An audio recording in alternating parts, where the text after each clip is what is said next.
Je vous remercie tous. Peut-être vous pouvez rester ici.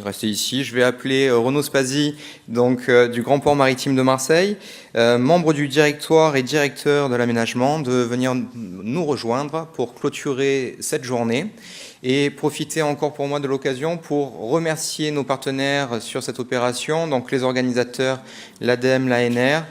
les pôles de compétitivité Avenia Accélera, le Club CO2, le Grand Port Maritime de Marseille en l'occurrence, et aussi les ministères de l'écologie et de l'économie qui nous ont accompagnés au cours de cette journée. Merci à tous. Bonjour à tous et merci de nous accueillir et d'accueillir le Grand Port Maritime pour clôturer cette manifestation et surtout cette journée de travail. Donc je voudrais en premier lieu remercier les organisateurs de cette journée, entre autres le pôle risque, l'ADEME et l'ANR, puisque c'est très intéressant pour le port d'avoir pu participer et de pouvoir s'exprimer à la fin de cette séance. Alors,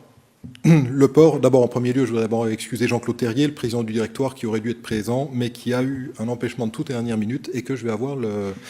la charge et le plaisir de représenter. Donc d'abord, qu'est-ce qu'on peut dire sur le sujet? C'est que le port est un acteur du monde économique, donc on est bien ici sur une démarche qui doit rechercher des convergences entre le monde scientifique et le monde technologique d'un côté et le monde économique de l'autre, ce dont le port est un des acteurs et d'une certaine façon un des représentants. Les filières économiques, les filières, disons, de l'économie verte sont aujourd'hui des filières qui sont tout à fait stratégiques et porteuses d'avenir pour notre pays. Dans un contexte économique un petit peu incertain, dans un contexte où on recherche des pistes de croissance, évidemment, c'est clairement un des sujets sur lesquels nous devons collectivement nous investir, puisqu'il s'agit à la fois de créer de la compétence et de la performance économique tout en répondant à un enjeu majeur qui est le défi climatique. Donc ce défi climatique, il va aller évidemment en s'approfondissant et en se renforçant, puisqu'on est dans un contexte où le retour de la croissance, qui devrait arriver un jour, le retour de la croissance en France, le retour de la croissance dans le monde et dans les pays émergents, devrait mécaniquement renforcer le contexte qu'on connaît aujourd'hui de tension sur les matières premières, de tension sur les consommations énergétiques et donc de tension sur la dégradation potentielle du climat, d'où la volonté du gouvernement français et de ses acteurs publics dont certains d'entre vous font partie, dont fait partie le Grand Port Maritime, de poursuivre un objectif de mise en place d'un modèle économique décarboné ou aussi décarboné que possible, disons. Aujourd'hui, pour nous, les défis sont avant tout des défis technologiques et industriels. On sait qu'on a beaucoup à faire, qu'on a beaucoup à étudier, qu'on a beaucoup à concevoir et à comprendre et à créer. C'est tout le rôle et toutes les missions que sont assignées les organismes et les institutions que vous représentez. C'est aussi un des éléments auxquels le port de Marseille tient à apporter sa pierre. Alors pourquoi le port de Marseille? Qu'est-ce qu'un port, le Grand Port Maritime de Marseille, comme on l'appelle maintenant, qu'est-ce qu'un port a à voir dans tout ça? Eh bien, le port de Marseille est d'une part un acteur du transport, donc en tant que tel d'une activité génératrice d'émissions carbone, et en même temps, c'est le gestionnaire d'une zone industrielle ou industrialo-portuaire majeure à l'échelle du sud-est de la région, enfin du sud-est de la France et de la région PACA, qui est elle-même un gros contributeur, si je peux dire, au nécessaire effort de réduction des émissions carbone. Et donc dans cette région PACA, le département des Bouches-du-Rhône est lui-même le plus gros émetteur. Et dans le département du Bouches-du-Rhône, la zone portuaire au sens large, c'est-à-dire ce qui comprend la zone de Fos jusqu'à l'étang de Berre, jusqu'à Gardanne au nord et même un petit peu au-delà, émet une douzaine de millions de tonnes par an de CO2, ce qui est considérable, ce qui est évidemment très pénalisant en termes d'impact sur le climat, mais ce qui en même temps est porteur par définition de progression. C'est-à-dire que dès qu'on aura, si on y arrive bien sûr collectivement, dès que la recherche aura porté ses fruits et aura trouvé des applications industrielles performantes à mettre en œuvre, eh bien sur une telle assiette, je dirais, les progrès nous permettront de faire des réductions massives qui seront sensibles à l'échelle régionale, mais qui seront même sensibles à l'échelle nationale, voire au-delà, puisque étant un des premiers producteurs, on est évidemment un des premiers acteurs potentiels de la réduction de nos émissions. C'est dans cette logique que le port de Marseille a souhaité s'investir. Il a pris conscience du fait fait que les activités industrielles, pour certaines un petit peu anciennes ou implantées depuis plusieurs années, plusieurs décennies, dont il était d'une certaine façon à l'initiative, mais dont il était en même temps le bénéficiaire, étaient des industries qui avaient besoin de progresser et qui avaient besoin de s'investir massivement dans cette démarche qui nécessite évidemment des soutiens et qui ensuite pourra être le champ d'application des progrès scientifiques qui auront pu être conduits. D'où la volonté du port, dès l'année 2008, de mettre en place une structure, le projet Vasco, comme il vous a été présenté ce matin, tel qu'il a été conçu initialement, qui s'appuie sur des organismes publics, donc je pense qu'ils sont tous dans la salle, le BRGM, l'IFP et l'IFREMER essentiellement, et puis un opérateur, un organisme qui est particulièrement compétent dans le domaine, qui est GeoGreen, et qui a donc été positionné en qualité de coordinateur du projet. Depuis, on a 2 opérateurs industriels de premier plan qui ont souhaité s'investir sur le dossier, et on ne peut que s'en féliciter et les remercier, c'est Air Liquide et GDF Suez, qui ont souhaité s'impliquer lourdement sur le projet à l'échelle, alors d'abord dans une politique nationale ou même internationale pour des grands groupes mondiaux comme ces 2 entreprises, mais aussi sur le projet dans sa dimension locale à l'échelle de la zone portuaire.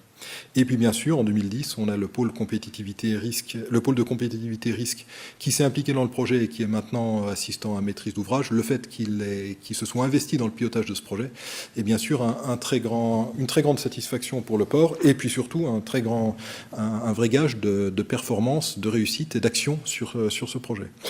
Alors, quel est l'enjeu du projet Vasco, en tout cas vu par le port? C'est que ce projet... C'est que toutes ces réflexions qui se conduisent et dont vous avez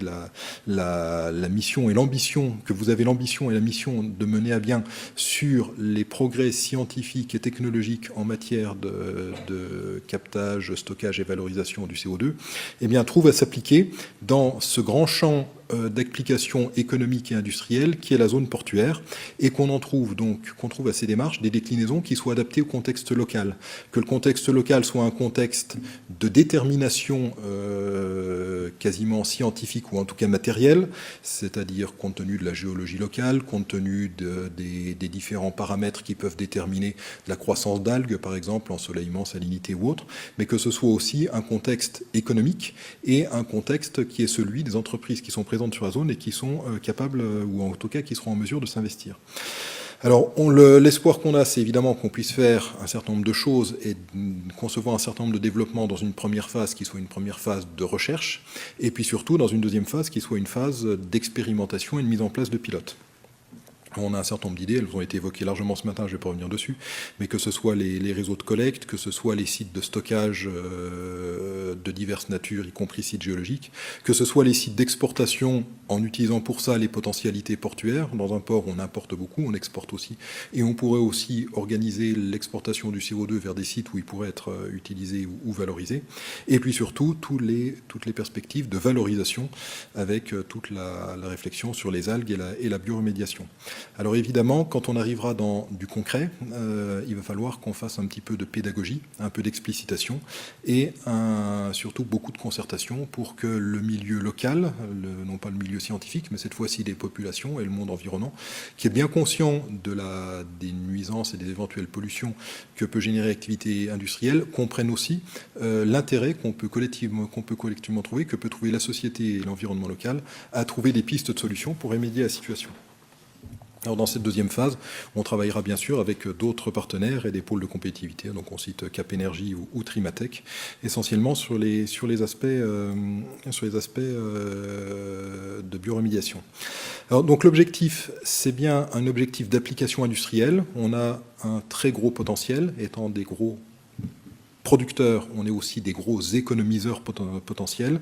Donc l'objectif est de rechercher une méthodologie de capture, de stockage, mais aussi surtout des axes de valorisation. Notre ambition étant de développer toute une filière économique sur la valorisation, qui soit une filière durable, qui crée de la richesse, qui crée de l'emploi, qui ne se délocalise pas, donc qui d'une part apporte une solution à l'existant et deuxièmement crée en tant que tel de la richesse.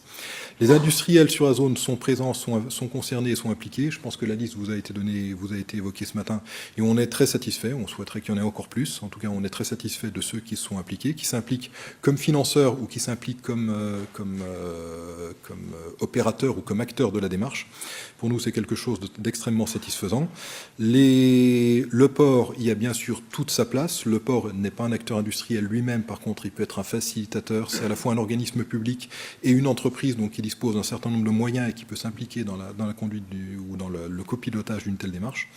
On est évidemment très satisfait de l'implication des collectivités territoriales, donc le SAN-Ouest Provence ou maintenant la CAPEM, la communauté d'agglomération du Pays de Martigues. Et on compte évidemment sur les services de l'État, que ce soit plutôt la directe dans une logique d'accompagnement et de soutien, ou plutôt la DREAL dans une logique un peu plus normative et de contrôle, pour contribuer de façon efficace à ce projet. Évidemment, on est aussi très satisfait de l'implication du pôle risque. Je l'ai déjà dit, je le redis. D'abord parce que c'est un acteur de premier plan qui peut apporter tout son dynamisme et sa volonté et son volontarisme au développement du projet. Et puis parce que, ayant l'expérience du développement de projets collaboratifs, eh bien, il a une capacité de démultiplication de l'action du projet Vasco auprès des PME, PMI, que ce soit local ou même national, qui nous semble extrêmement intéressante. Évidemment, un remerciement très particulier pour l'ADEME, qui participe financièrement au projet, et sans laquelle le projet n'aurait probablement pas pu voir le jour. Donc, le port ne peut que se satisfaire, se féliciter et remercier l'ensemble des acteurs pour leur participation et leur implication dans le colloque d'aujourd'hui. Notre objectif, c'est le même que celui du gouvernement. On n'est pas un établissement public pour rien. C'est-à-dire faire de la France un pôle d'excellence et pourquoi pas le pôle d'excellence mondial sur l'ingénierie de la capture du stockage et surtout de la valorisation du CO2, développer une filière économique compétente au niveau local et si possible national qui puisse ensuite exporter son savoir-faire, le cas échéant ses filières industrielles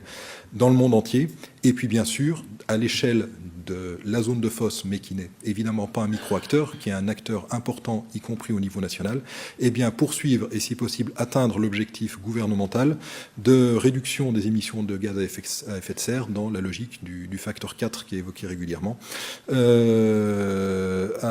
un horizon qui soit un horizon qui nous semble accessible. Donc le port de Marseille, c'est évidemment le port de Marseille-Fos et la zone industrielle portuaire du golfe de Fos, est évidemment un des premiers lieux pour lequel les démarches et les réflexions que vous avez partagées aujourd'hui trouveront à s'appliquer. Le port voudra y prendre très largement et pleinement sa part, sous la forme d'un soutien financier et sous la forme d'une implication en termes de collaboration à la maîtrise d'ouvrage et de participation. Et on est donc très heureux de vos travaux et je vous remercie encore une fois de m'avoir donné la possibilité d'exprimer la position du port en les clôturant. Merci encore pour vos travaux, merci pour l'accueil du port sur la clôture de cette réflexion.